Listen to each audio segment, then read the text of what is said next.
हाँ जी, क्या हाल है सबके? ठीक ठाक। Pakistan versus Bangladesh second test day two. अच्छा, मैच तो मेरा ख्याल है डे टू में ही 50-60% हो गया है। और जो 278 के अगेंस्ट पाकिस्तान ने 232 किए, और फिर उसके बाद जो है 110 3 के ऊपर 3 आउट हो गए, और टोटल जो आपकी लीड है वो मेरा ख्याल है 150 प्लस की हो गई है। अच्छा, अब दूसरे दिन 150 प्लस की लीड, और तीसरा दिन करते हैं अगर खेलते हैं जो भी चीज़ है तो उसको करके अगर ये 250 से ऊपर की हो गई, जो कि कोई ऐसा सच इशू नहीं है, मुझे लगता है 300 प्लस पकड़ाएंगे आपको।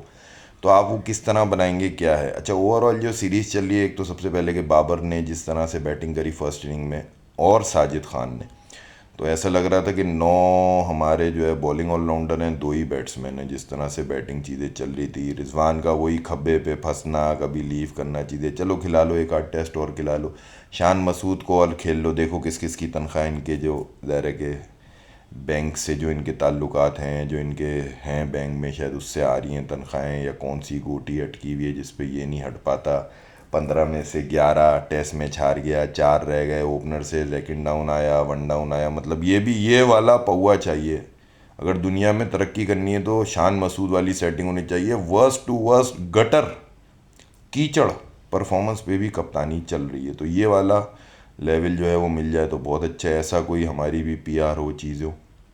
और जहाँ तक बात रहती है बॉलिंग की, मैं समझता हूँ कैप्टनसी भी, और रिजवान और शान का मैंने यूँ किया क्योंकि 2 आउट जो हमने करे वो भी इन दोनों की वजह से ही हुए। उसको समझ नहीं आती, वो सिर्फ कप्ताना कप्ताना पे ज़िंदगी गुजार रहा है, रन होते ही नहीं। और मैंने कहा था ये इमाम, शान मसूद, इमाम, ये सारे वो हैं जो टेस्ट 3 की सीरीज़ हो या 5 की हो, ये एक ही इनिंग में रन करेंगे, तो आपके सामने वो है। बाकी मुझे लगता है कि पाकिस्तानी बॉलर्स ने, अगर खुर्रम शहजाद और अब्बास के ऊपर टेस्ट है एज़ कम्पेयर, क्योंकि हसन अली को मैं इतना ज़्यादा वो नहीं करता हूँ, ये दोनों अगर स्पेल करते हैं तो इनको 250 से कम में आउट करना है। अगर वो 250 क्रॉस कर जाते हैं तो मेरा नहीं ख्याल कि हम रोक पाएंगे, क्योंकि तजुल इस्लाम जो एक लेफ़्ट आर्म है जो पाकिस्तान को सबसे ज़्यादा फंसता है, तो वो राना के साथ है, तो वो कहीं ना कहीं लगता है कि थोड़ा मुश्किल होगा। ओवरऑल पॉजिटिविटी ये है कि पाकिस्तान को जीतना चाहिए, पाकिस्तान को कम से कम रन पे आउट करना चाहिए, पाकिस्तान को परफॉर्मेंस। तो उम्मीद करते हैं कि जिस तरह बाबर ने पहली इनिंग में किया, इसकी